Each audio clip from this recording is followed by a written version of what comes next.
What is happening, guys? Welcome back. So, in the last episode, we got the inside of this tank all sealed up and looking a hell of a lot better, if you can see, which you can't because it's dark, than the rusty mess that it was before. So, the next step we need to move on to now is getting the outside of the tank looking as good as the inside. As with on the Caddy, Breakwell's Paints have kindly sponsored the paint for the motorcycle as well. So they've supplied me with an Etch Primer, the base colour, which I'll show you in a minute, and some colours and add some consumables as well to get the tank sitting where it is now. They've kindly given me a code to give to you guys so you can get 10% off any orders. Use Dan Chambers 10 and you'll get yourself a nice little 10% off. So the tank at the minute is sat in primer. I've just put a bit of guide coat on it because it's had high bell primer on it, and we just started trying to flat it back, getting it ready to lay the base down. So I don't know if I put it in previous videos or not, I can't remember.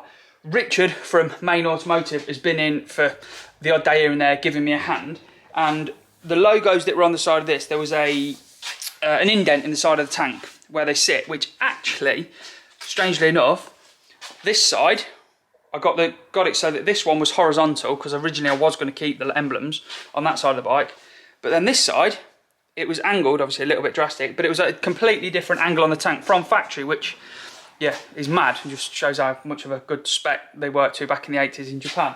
Anyway, the tank, we've filled those indents where the logo was, or the emblem.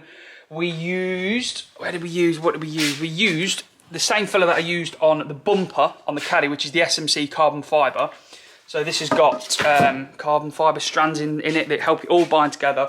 It's quite an aggressive filler that will bind onto surfaces quite well. So we use that to fill it. Then we've gone over and used some dolphin glaze to fill it and blend it all into the tank, and it feels absolutely amazing now. So yeah, thank you to Richard for getting that filled, and then he's got it all in Etch Primer, and then you've got a couple of coats of high build on it. I've gone back over and I think we've got about 6 or 7 coats of high build primer on that now because I wanted this to be as straight as possible.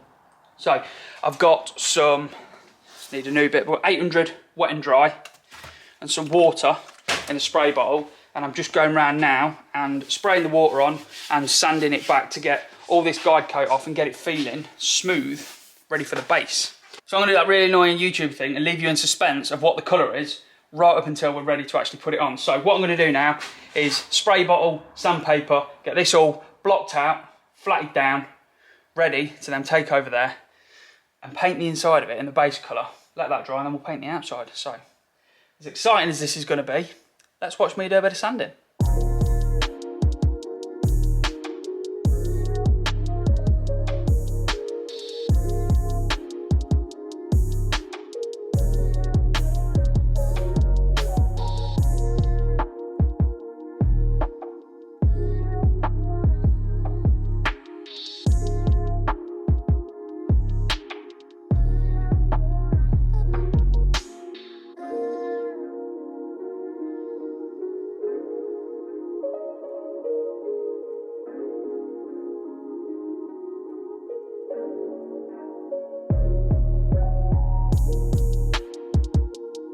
So that's the outside of the tank flatted, and there's no more guide coat visible, so we know it is nice and flat. The inside as well, I've wiped over and had a bit of a wipe with. It's not got to be perfect, but I have had a wipe over of it and then masked the outside out because we've obviously got to paint the inside of the tank first. I've also then knocked up this crazy little jig here, which when the paint on the inside of the tank's gone off, we'll be able to put the tank onto that jig and support it so we can then paint the outside and get to all the edges and everything. Just made out of a few bits of scrap that I've just found on the bench. So then, the thing you have all been waiting for, what colour are we painting this tank? So here's the tin then, Breakwell's Paints. If you don't already, go and follow them on Instagram. Thank you very much, Breakwell's, for sorting me out. So, what colour have we gone for? Let's get it open and have a look. Are you ready?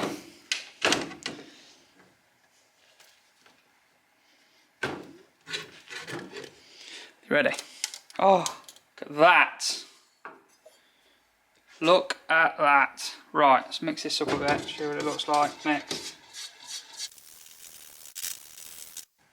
Colour is going to look insane.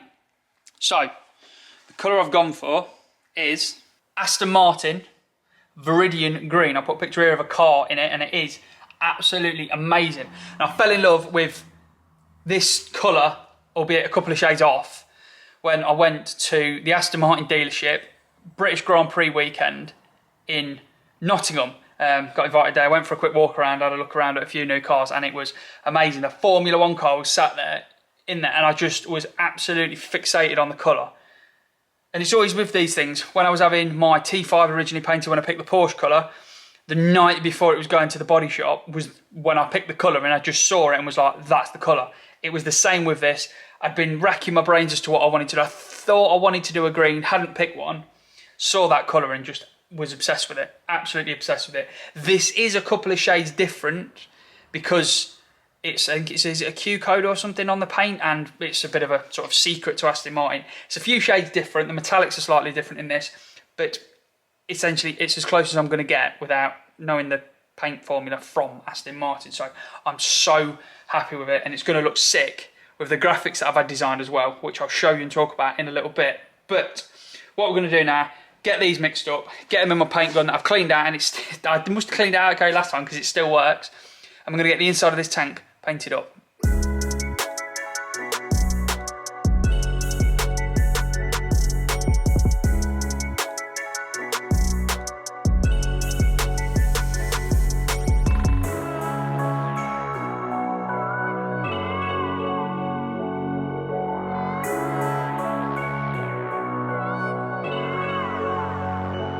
There's the inside of that tank base then.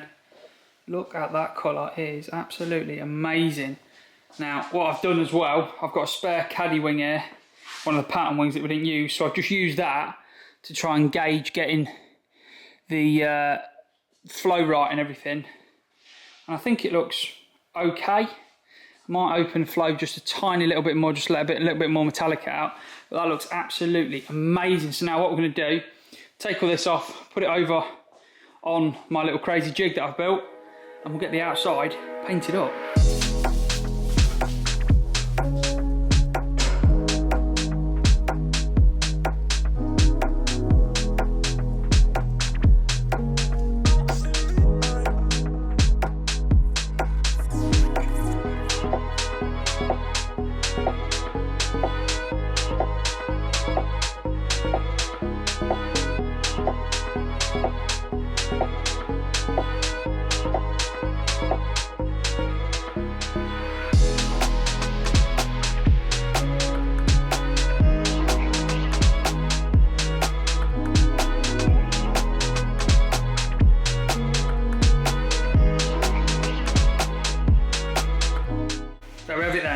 Tank is now in base colour.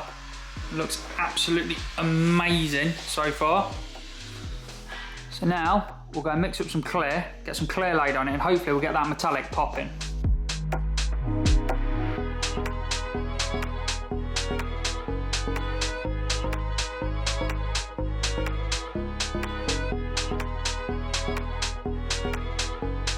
Damn, Daniel, look at that.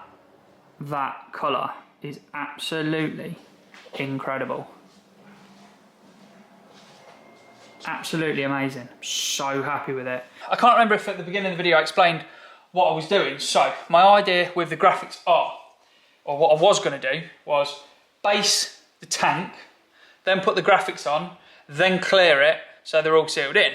But having spoke to Tony at Tony's Refinishing YouTube channel, if you don't know who it is, I'll put a link in the description if you've got any interest in doing any paint yourself whatsoever. He's even done a few videos on rattle cans. Check him out, he's a wealth of knowledge. And luckily, I've had a lesson with him, which I'll also put a link to in the description. And I've spoken to him on the phone this morning and watched a couple of his videos over the weekend. And he said, clear the tank before you put the graphics on.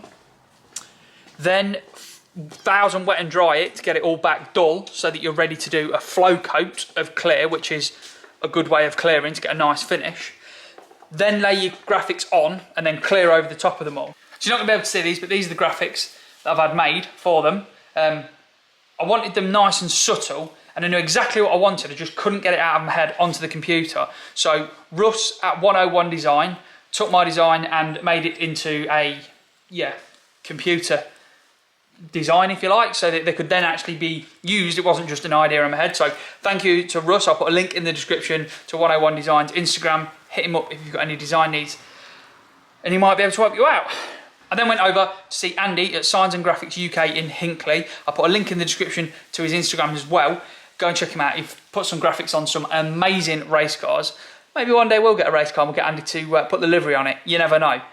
So the graphics I wanted as subtle as possible. I didn't want them to be gaudy. I didn't want them to be in your face. I wanted them to be there but not be there, because I don't like companies that go throwing branding on absolutely everything. I just think it's a little bit over the top. Less is more. So we've had these. I put the design up on the screen up here somewhere. That's the design that's going on, and basically what I've done is had them cut out of matte clear vinyl. So when we put them onto the tank, there'll be a very, very slight differentiation in colour where the graphic is to the gloss that is on the tank. Well, that's the idea anyway. I'm hoping it's going to work. We did talk through a few different options. We were going to go for a grey to match the tank. We were going to go for a lighter grey to match the stitching on the seat that I've gone for. But I just decided that I wanted it as subtle as possible, so we went for this. So that's had one coat. It's about dry. I'm going to give it another coat now on top of that. Then we'll clean the gun out, and I'm going to go for some lunch. And then we'll come back, and hopefully that tank will look as good as it, or look amazing after lunch. We'll leave it overnight, come back in the morning, wet and flat it all, chuck them graphics on, and then clear over the top of the whole tank. So let's chuck another coat on, and then I'll see you in the morning when we're ready to put the graphics on. So it's nearly 48 hours since we cleared the tank. It was my birthday yesterday, so yeah, had the day off. Had a nice chilled out day with family, some nice food, and then we're back at it today. So this paint is now hardened off and ready for me to go over and wet and dry it with 1000 grit to dull it all off. We can then apply the graphics to it, which hopefully will work how I want to work, and you'll be able to see them. And then we can clear over the whole thing. I have got a couple of runs under here to try and get out, and I have also got a couple of little bits in the paint, which it was going to happen, spraying it in here. So, chuck this on the tripod, we'll get this flatted back, see how it looks, and then we'll look at getting some graphics on.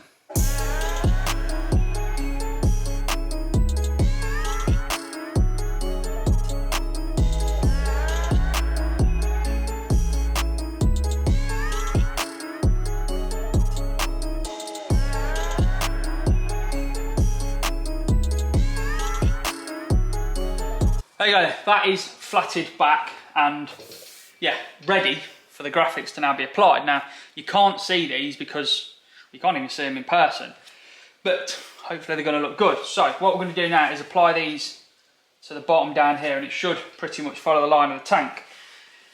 Obviously this has been flatted and sanded back. I've just gone over it with panel wipe, which I'm going to do again, but we're going to be using, this is just an old bottle, it's got water in it with 1 drop of washing up liquid, fairy liquid, which will help do that to put the graphic on it. It will help us get it in the right place. We can move it about, squeeze the water out, and it basically makes the graphics stick better than trying to put it on dry and it's sticking in places, you get in a bubble or whatever. So in theory, it should go on a bit easier.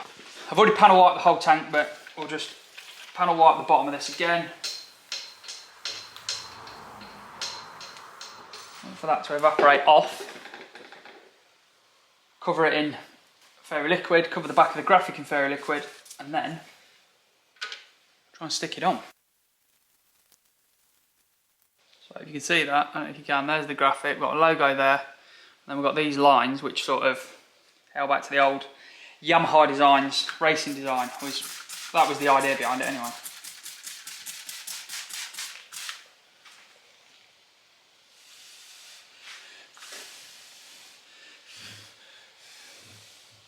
Oh, well, that's evaporated.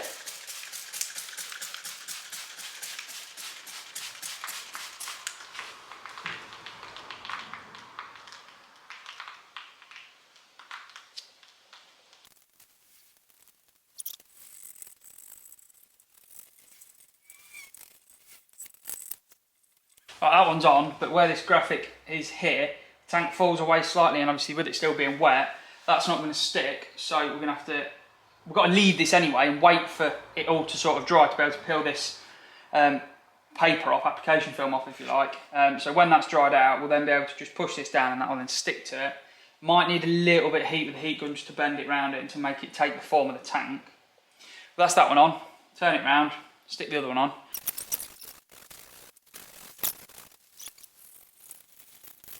There we go, both sides applied. Leave them to dry for a bit, come back and we'll try and get these off. Heat these little bits to get them to form properly and then clear it. Well, these have had about an hour-ish while I've been out to go off. So let's see.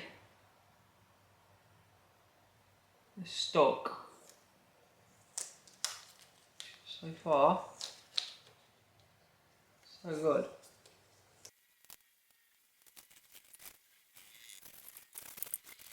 There we go. Graphic is on the tank. I think that was pretty cool. I said I wanted subtle. Subtle is, I think, what we've got. So there's one on that side. I've peeled this one off this side as well, which just needs a bit of drying, but yeah, looking mega. When we get clear on them, they're gonna do exactly what I wanted to do and be there but not be there, hopefully. I didn't want a colour to sit on the top and really stand out. So, now that's done, we'll mix some clear up, give these a tack rag and panel wipe, prep them, and then we'll lay some clear down on them.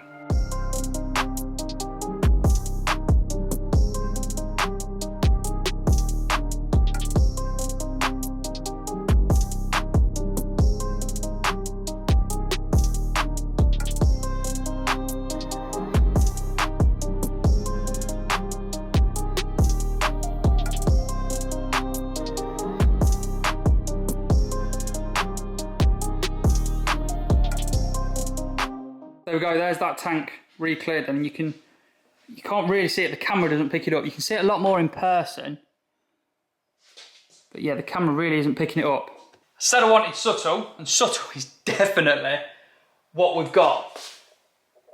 You can see the graphic there, but you really can't, yeah, it's what I wanted. I wanted it subtle, I didn't want it to be stand out in your face or anything like that, so I'm pretty happy with that. There are a few runs in it that I'm going to need to sort out, but just look at that colour. It doesn't look the same colour on camera, it doesn't look the same colour in here outside, it's completely different in all different lights. So that is that part done and dealt with. I've also Cerakoted the fuel cap black as well, so that's going to look nice sat on the bike. While that's been going off, I've been working on the bike and I've got all the electrics all put in and tidied and sorted out, so pretty much all the electrics on this bike now, as far as I can work out, are done. So we've got everything on there that we need to have on there. I've also had a delivery, which is the seat. So chuck it on and I'll show you what we've done. Now obviously the tank's not on. There it is then, the seat. Look how nice that looks. So this has gone for Dynamica, which is a different brand version of sort of an Alcantara style fabric. We've got a dark grey in that, light grey stitch on all these details and around the edge, and then we've got the DAC IND logo up here too, which is actually one of my favourite design t-shirts, which is available in the shop and haven't sold very well. And I just think that looks absolutely awesome and ties in really nicely. Big thank you to Carl at Custom Stitched, who's sorted all the upholstery on the seat out for me. I'll put a link in the description to his Instagram page. Go and check him out if you've got any upholstery needs. So that, with that tank and all the other bits, is going to look absolutely trick. Still need to make a number plate plinth, but we have got the number plate just here. So we've gone for a black and grey one, just because it will tie in a bit nicer and look nice. We need to sort the rear number plate out. We need to make all the brackets and spaces for the rear set of brackets to go on. Still need the spark plug caps, the HTNs, to turn up, which apparently were delivered a week ago but haven't turned up yet. I can't find them anywhere. I've got, these are the gauzes now that are on the carbs. Now these are actually for, I think it's a Delorto carb. It's for the trumpet that goes on a Delorto carb, and you have to force them on a bit, but they do fit. They are also about £30 each, so I've obviously needed two, one for the other side, one for here. I will put a link to these in the description. They're not affiliated or whatever, but it took me ages to find them to fit these carbs, and yeah, they fit, and I think they look pretty cool. I've run the brake lines on the front now as well, speedo cable, speedo wire is ran up that brake line. It all then goes in as well. Bars need setting. We've still got so much to do, but we're going to leave that one there then, guys. So that's what we've done with the fuel tank and what still needs to be done on the bike. I'm probably just going to get my head down and try and get all the bits now finished on the bike off camera. And then hopefully the next video will be it pretty much all assembled. So we'll leave that one there then, guys. Until next time, enjoy.